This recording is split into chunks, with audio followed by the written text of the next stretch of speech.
রাজধানীর Aftabnagar east West ইউনিভার্সিটির পেছনে জমি দখল বেদখলকে কেন্দ্র করে সন্ত্রাসীরা রাতের অন্ধকারে রফিকুল ইসলামের বাড়িতে রফিকুল ইসলামকে উদ্দেশ্য করে গুলি করে। এই জমি আওয়ামী লীগের দোসরদের দখলে আছে।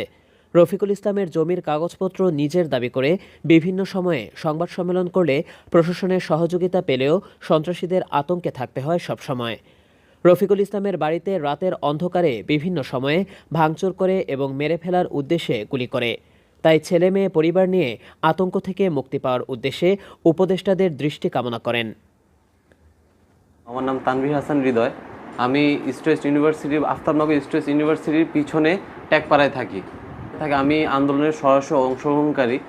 1-1.5 বছর হয়েছে একটা জমি, কিন্তু এলাকা কিছু স্থানীয় সন্ত্রাস তারা বিভিন্নভাবে আমাদের অত্যাচার করছে, যাতে আমরা জমিটা বুঝে না নিতে পারি বা আমরা জমিটা যাতে আমরা কোনো ভোগ দখল করতে পারছি না, তারা দখল করে আছে। আওয়ামী লীগের ফ্যাসিস্ট ছিল আর কি।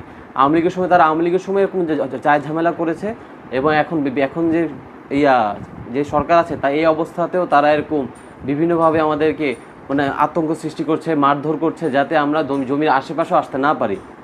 আমরা যে থানায় বিভিন্ন রকম ওদের নামে জিডি করেছি, কমপ্লেন করেছি, কোনো ফল তেমন আমরা পাচ্ছি না আর কি। কিন্তু তারপর আমরা সংবাদ সম্মেলন করেছি, তারপর প্রশাসন আমাদের কিছুটা সাহায্য করলো, কিন্তু আমরা সমাধান পাচ্ছি না কোনোভাবেই। এখন আমরা বাউন্ডারি করার চেষ্টা করতেছি, কিন্তু তারা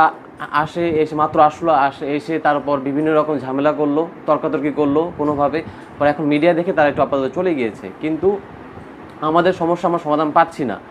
আমরা যে সংবাদ সম্মেলন করার পর তারা রাগে ক্ষোভে তারা আমাদের বাসায় গুলি করে। তারপর আমরা থানা জিডি করার পর ওনারা বলছে ওনারা অ্যাকশন নেবে, কিন্তু আপাতত তেমন কিছু বলছে না। আমরা চাচ্ছি যাতে আমাদের সমস্যার সমাধান হোক। আমরা মাননীয় উপদেষ্টা মহোদয়দের কাছে এবং বিএনপি ভারপ্রাপ্ত চেয়ারম্যান জনাব তারেক রহমানের কাছে আমরা সাহায্য কামনা করছি, যাতে এই সন্ত্রাসবাদ যেন এই দেশে না থাকে, এবং আমাদের যে সমস্যাগুলো আছে তা যাতে একটু ওনারা মানবীয় দিক থেকে একটু দেখে আমাদের ব্যাপারটা।